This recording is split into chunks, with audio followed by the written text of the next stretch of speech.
रक्षा कमल, कक्षा 11 ENP+2 high school की छात्रा हूँ। मेरा चयन मेरे विद्यालय द्वारा विकसित भारत बिल्डथॉन 2025 के लिए किया गया है। मेरे बिल्डथॉन का विषय वोकल फॉर लोकल का चयन किया गया है। इसका प्रोटोटाइप मैं आप सबों के समक्ष साझा कर रही हूँ। परिचय। मखाना, जिसे फॉक्सनट या कमल का बीज कहा जाता है, यह एक जलीय पुष्पीय फसल है। इसका वानस्पतिक नाम यूडोलेफेरॉक्स है या कांटेदार वाटर लिली है। यह एक स्वास्थ्यवर्धन और पौष्टिक आहार है। मखाने को ब्लैक डायमंड भी कहा जाता है क्योंकि इसका बाह्य हिस्सा काले रंग का होता है। भारत में यह स्नैक या हल्के नाश्ते के रूप में बहुत लोकप्रिय है। इसमें प्रोटीन अधिक और वसा कम होता है।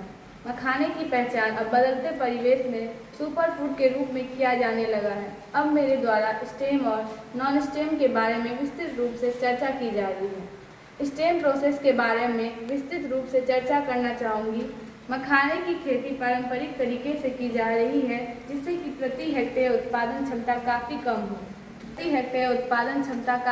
हो रही है। अगर आधुनिक तरीके से उत्पादन किया जाए तो 3 से 3.5 टन प्रति हेक्टेयर की उत्पादन संभव है। मखाने की खेती के लिए आधुनिक स्टेम प्रोसेस के बारे में विस्तृत रूप से चर्चा करना चाहूँगी। मखाने की खेती पारंपरिक तरीके से की जा रही है, जिससे कि प्रति हेक्टेयर उत्पादन क्षमता काफ़ी कम हो रही है। अगर आधुनिक तरीके से उत्पादन किया जाए तो 3 से 3.5 टन प्रति हेक्टेयर की उत्पादन संभव है। मखाने की खेती के लिए आधुनिक प्रसंस्करण मशीनों का उपयोग किया जाए, जिससे कि मखाना को सुरक्षित और कुशलता से निकाला जा सके, जिसमें चोट और नुकसान का जोखिम कम हो। मखाने की खेती के साथ साथ अन्य कृषि जैविक उत्पाद कर सकते हैं, जैसे मखाने की खेती के साथ साथ सिंघाड़े, मछली एवं धान की खेती की जा सकती है, जिससे किसानों की आय दुगनी हो जाए। कटाई के बाद होने वाले नुकसान को कम करने और प्रोसेसिंग लागत को घटाने के लिए आधुनिक मशीन का उपयोग किया जाए, जिससे कि किसानों को ज़्यादा खर्च न वहन पड़े। फूड प्रोसेसिंग यूनिट की संख्या काफ़ी कम है, जिसके चलते किसानों को कच्चा मखाना बिहार से बाहर कम दाम पर बेचना पड़ता है। मखाने के खेतों के चारों ओर जालीदार तार लगाकर बाढ़ के पानी से फसलों को सुरक्षित रखने का तरीका अपनाया जाए। उन्नत पोषक तकनीक। मखाने की पैदावार और गुणवत्ता बढ़ाने के लिए नैनो यूरिया और अन्य पोषक तत्वों के पर्णीय छिड़काव का उपयोग की जाए। जैसा कि आप लोगों को पता है कि मखाने की बेहतर किस्में, अधिक उपज और कम जगह में ज़्यादा उपज देने वाले मखाने की नई किस्मों पर शोध किया जाए।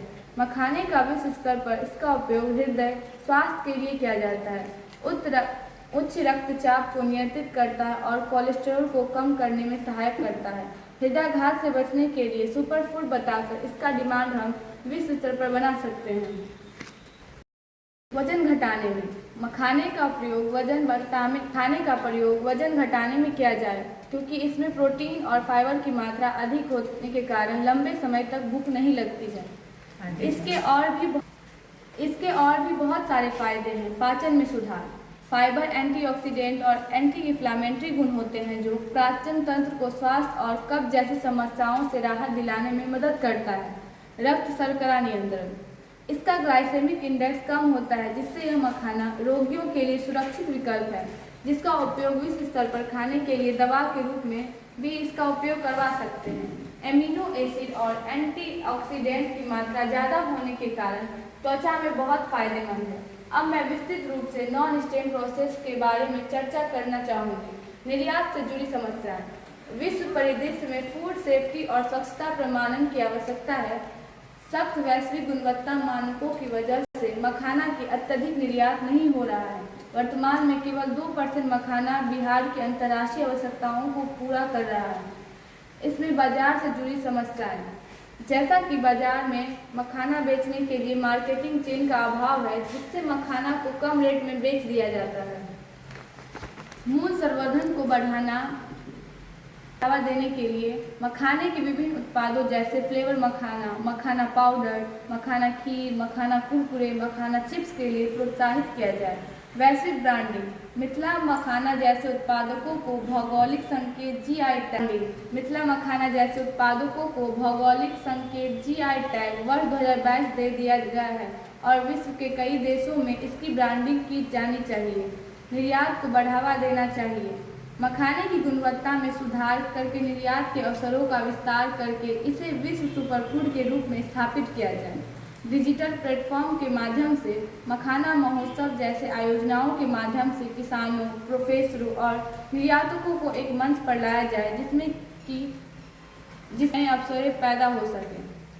इसमें बहुत सारी समस्याएं हैं जिसको दूर करने की आवश्यकता है। किसानों के पास जानकारी की कमी है, वित्तीय सहायता एवं आधुनिक कृषि पद्धति के संबंध में प्रशिक्षण, बेहतर कोल्ड स्टोरेज की सुविधा, ये सारी समस्याएं हैं। अब मैं अपने प्रोटोटाइप का निष्कर्ष साझा कर रही हूँ। भारत सरकार द्वारा उठाए गए महत्वपूर्ण कदम, चाहे वो मेक इन इंडिया 2020 हो या वोकल फॉर लोकल के तहत स्थानीय उत्पाद को बढ़ावा देने के लिए वर्ष 2025 में राष्ट्रीय मखाना बोर्ड की स्थापना की गई, जिसे अनुसंधान और वाणिज्यिक बनाने की दिशा में यह एक महत्वपूर्ण कदम है। यह बोर्ड पारंपरिक खेती की जगह उन्नत खेती, कटाई के बाद होने वाले नुकसान, उत्पादन संबंधित समस्याएं, विश्व में बाजारों तक नहीं पहुंचने वाले संबंधित चुनौतियों का समाधान करके विश्व पटल पर सुपर फूड बनाने में महत्वपूर्ण भूमिका निभा सकते हैं। सरकारी पहलुओं के साथ साथ संधारणीय कृषि पद्धति न केवल ग्रामीण क्षेत्रों में आजीविका के अवसर बढ़ाएंगे, बल्कि मखाना को भारत में कृषि निर्यात में एक प्रमुख उत्पाद के रूप में प्रस्तुत करेंगे। धन्यवाद।